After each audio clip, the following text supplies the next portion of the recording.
I never believed in ghosts, or monsters, or anything that couldn't be rationalized. That was before the Hollow House. It all started with an email. Mr. Carter, my name is Evelyn Mercer. I've recently inherited a property in Blackwood, and was told you specialize in restoration work. The house is in a state of neglect, but I believe it has potential. Would you be interested in evaluating it? I'd been restoring houses for years, mostly old mansions that had fallen into ruin. People with, well, more money than sense would pay me to make them livable again. And I wasn't about to turn down another job. So I replied. We exchanged details, and I agreed to drive up the following week. Blackwood was one of those places that barely existed. Just a scattering of houses in the middle of nowhere, hidden behind miles of thick forest. It wasn't even on most maps. The deeper I drove, the narrower the road became, the trees pressing in from either side. I barely passed another car. The occasional weathered road sign reassured me I was still on the right path. But there was something unsettling about the isolation. The world seemed to shrink the closer I got. By the time I reached the house, the sun was low in the sky, turning the treetops a dull orange. The hollow house stood at the very edge of town, past a crumbling iron gate tangled in ivy. The driveway was barely a path anymore, weeds pushing through cracks in the gravel, leading to a towering Victorian house that seemed to sag under its own weight. I stepped out of the car and took a long look at it. Something was wrong. Not in the usual way of abandoned places.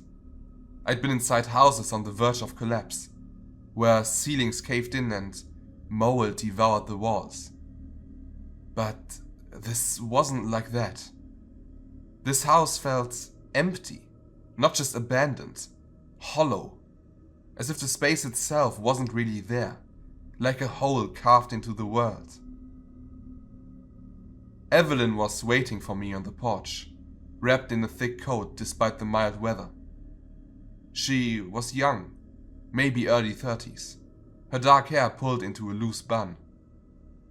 She looked uneasy, her eyes flicking over to the house like she expected to see something moving in the windows.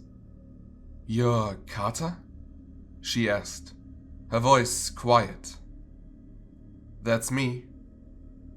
She hesitated before speaking again. "I should warn you. I've had some contractors refuse to work here. They said it gave them a bad feeling. But I don't believe in that kind of thing." Neither did I. At least, not yet. Inside, the air was thick with dust and the scent of something long neglected. The furniture was still in place, hidden under heavy white sheets. A grand staircase loomed ahead, its wooden banister dark with age. The house was silent, but not in the way an empty house should be. It was a suffocating kind of quiet, pressing in from all sides, like sound itself was being swallowed before it could fully form. I ran a hand along the wallpaper. It was peeling in places, revealing something underneath. Wood, I thought at first, but when I pressed my fingers against it, it didn't feel like wood at all. It was cool, slightly soft, and gave the barest amount under pressure. For a moment I had the ridiculous thought that I was touching skin. I pulled my hand away. Just damp paint, I told myself. Just warped wood. "This house is strange," Evelyn admitted, standing a few feet away. She kept glancing over her shoulder, as if expecting something to appear behind her. I didn't even know it existed until my uncle died. He never talked about it, but now it's mine. Your family lived here? I asked. No, my uncle bought it decades ago, but he never moved in. He left it exactly as he found it. I nodded, making a mental note. Rich people did strange things with their money. You mind if I take a look around? Go ahead, but... She hesitated. Stay out of the basement. I frowned. Why? It's unsafe, she said quickly. There's flooding down there. I don't even have a key for it. That sounded like a lie, but I let it go. I spent the next few hours walking the house, making notes. Structurally, it wasn't bad. Most of the damage was superficial. But something about the place gnawed at me. Every door opened a little too easy, as if inviting me inside. Every floorboard groaned under my weight, but not in the normal way old wood does. It sounded strained, as if the house itself was reacting to me. And then there were the walls. In some areas the wallpaper had rotten away entirely, revealing that smooth, pale wood beneath. But every time I touched it, I felt the same unsettling texture. Like skin. It was absurd, but I couldn't shake the feeling. Upstairs I found something else. At the end of the hallway there was a single locked door. I tried the handle, but it didn't budge. Evelyn? I called. She appeared a moment later, looking paler than before. What is it? This door. Do you have the key? She stared at it for a long moment before shaking her head. No, it was locked when I got here. I haven't tried to open it. I didn't believe her. I pressed my ear against the wood, listening. At first there was nothing, but then just faintly, I thought I heard something. A slow, deliberate scraping. I took a step back. What's inside? No idea, she said, but there was something in her voice. A lie, or maybe just fear. That night, Evelyn insisted I stay over. She had set up a small bedroom for herself downstairs and said I could take the guest room. I didn't argue, but I didn't sleep either. The house was alive in the dark. I heard shifting within the walls, like something was moving just beneath the surface. The floor creaked outside my door, slow and deliberate, as if someone was standing there. At one point I swore I heard my own name whispered from the hallway. Then, just before dawn, I heard something worse. A loud, wet tearing sound from beneath the floorboards. It came from the basement. The basement Evelyn told me to stay out of. I sat up, heart hammering, breath caught in my throat. And I listened. Silence. Then a new sound. Not a groan, not a creak, but a breath. Something was awake down there, and it knew I was here. For a long time I didn't move. I sat there in the darkness of the guest room, my back pressed against the headboard, straining to hear past the rapid thudding of my own heartbeat. I wasn't sure what I had heard, if it was real, or if my mind was twisting the silence into something worse. But I couldn't ignore it. The breath beneath the floorboards had been too deliberate, too wet, too alive. And then just as I convinced myself I had imagined it, it came again. Slow, measured, as though something was drawing air into lungs that hadn't been used in a very, very long time. My fingers tightened around my phone, the dim glow of the screen barely enough to illuminate the room. A part of me, the logical part, told me to stay put, to bury myself beneath the blankets and wait for morning, when light and sanity might return. But something deeper, something primal and restless, wouldn't let me. I had to know what was beneath this house. Moving cautiously, I swung my legs over the edge of the bed and placed my feet onto the cold wooden floor. The moment my weight shifted onto the floorboards, the house seemed to react, groaning softly, as if acknowledging me. I froze, waiting. My breath had stopped, and the silence stretched, heavy and expectant. Moving cautiously, I swung my legs over the edge of the bed and placed my feet onto the cold wooden floor. The moment my weight shifted onto the floorboards, the house seemed to react, groaning softly, as if acknowledging me. I froze, waiting. The breath had stopped, and the silence stretched, heavy and expectant. I stood and crept toward the door, easing it open just enough to peer into the hallway. The shadows seemed deeper than before, the space outside my room stretching unnaturally, as if the house had changed shape when I wasn't looking. Evelyn's door was closed. No light shone from beneath it. No sounds of movement came from within. If she had heard anything, she hadn't stirred. Or maybe she wasn't there at all. That thought sent an uneasy chill down my spine. But I pushed forward, stepping out into the hallway and moving carefully down the staircase. The air grew colder with each step, the chill settling into my skin, seeping into my bones.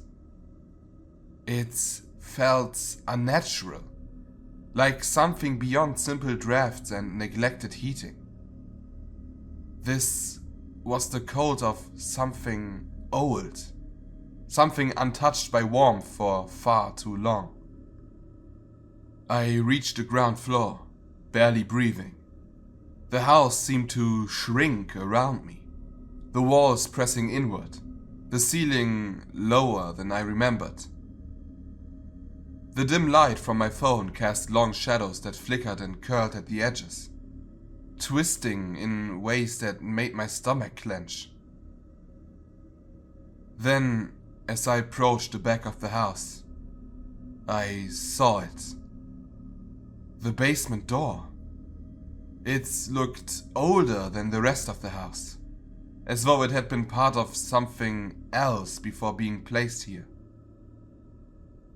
The wood was dark with age, the edges warped, the surface scarred with deep, uneven scratches, like something had tried to claw its way out. A heavy iron keyhole sat beneath the handle, but no key was inside. I tested the knob. Locked. I expected that, but the reality of it still made my pulse quicken. If the basement was flooded, like Evelyn claimed, then why did it need to be locked? And, more importantly, who had locked it? Holding my breath, I pressed my ear against the wood. Silence. I waited, counting the seconds in my head. 5, 10, 15. And then, just when I started to think I had imagined it all, a sound. Not breathing this time, movement. A slow dragging shift, wet and deliberate, like something shifting through mud or rotten fabric. I swallowed hard, my throat dry. My pulse hammered against my ribs, but I couldn't move. I stood frozen, my hand still hovering near the knob, my ear pressed to the door as the sound grew closer. Then it stopped, and something pressed against the other side of the door. I felt it, a slight pressure, gentle but unmistakable, pushing outward.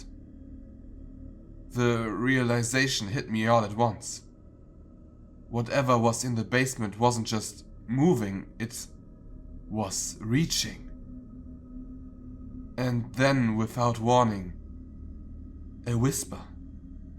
Not words, not a voice, a dry, rasping sound, like something scraping against the door, moving upward. My breath caught in my throat as I felt a sudden, chilling sensation against my skin. A faint, almost imperceptible puff of air.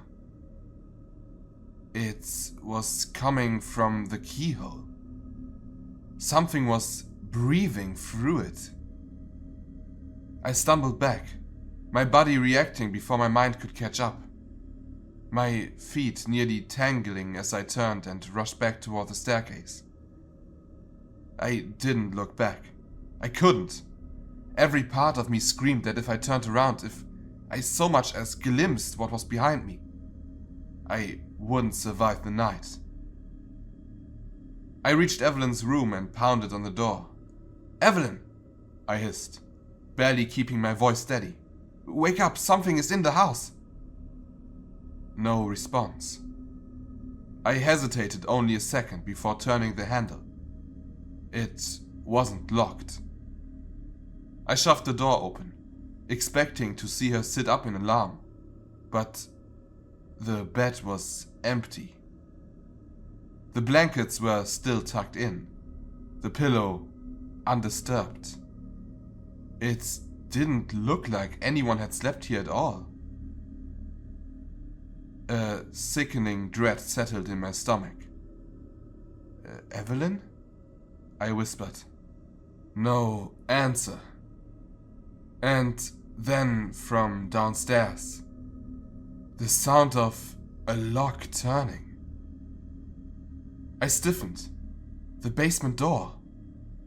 The air around me felt heavier, pressing in on all sides, suffocating me. I turned slowly toward the stairs, my pulse hammering in my ears. A soft creak, then another. Footsteps, slow, steady, coming up the stairs. I bolted. I didn't think, I didn't plan. I just ran, lunging for the first door I saw, throwing myself inside and slamming it shut behind me. Darkness swallowed me whole, the scent of dust and moth-eaten fabric filling my nose. I was in a closet. I stood there, my chest rising and falling in sharp, ragged gasps. Then, just as I was beginning to think I had escaped, something moved behind me.